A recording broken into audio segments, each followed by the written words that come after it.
की बात करें तो संविधान ने सबको समानता का अधिकार दिया है। और अगड़ा और पिछड़ा शब्द किसने डेवलप किया? हमारे नेता डेवलप किए। अगड़ा और पिछड़ा कोई कैसे होगा? आर्थिक आधार पर होगा कोई अगड़ा पिछड़ा।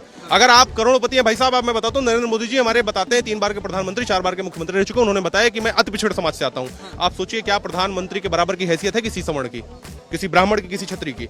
कितने राज्यों के मुख्यमंत्री आज हमारे ओबीसी समाज से आते हैं, SC ST समाज से आते हैं, तमाम मंत्री हैं।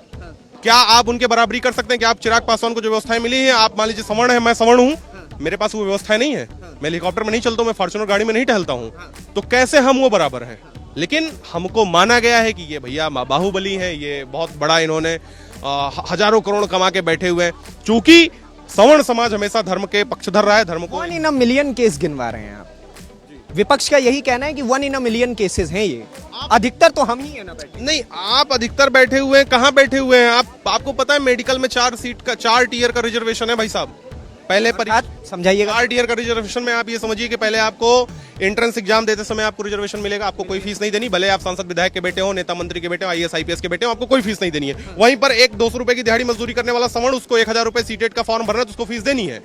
दूसरा आया एडमिशन लेने में रिजर्वेशन, उनको एम्स दिल्ली चाहिए तो उनको मिल जाएगा, आपको नहीं मिलेगा, भले आप 500 नंबर लाओ। उसके बाद आपने ग्रेजुएशन कंप्लीट कर लिया आरक्षण का लाभ लेके, अब आपको पीजी में क्या आरक्षण की जरूरत है? अब नीट पीजी की अगर आपको सीट, आपकी 4 सीट है, आप -40 नंबर पाए रहे, चाहे -10 नंबर पाए रहे, चाहे आप सादी कापी जमा करके आइए, 500 नंबर पाने वाले बच्चों को सीट नहीं मिलेगी, -40 नंबर पाने वाले बच्चों को सीट मिल जाएगी।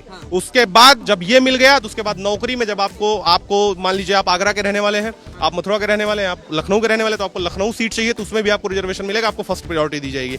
उसके बाद आपको प्रमोशन में मिलेगा, यानी कि मैं 10 साल से नौकरी कर रहा हूं, मेरी कोई वैल्यू नहीं है, 5 साल से नौकरी करने वाले को मेरा बॉस बना दिया जाएगा।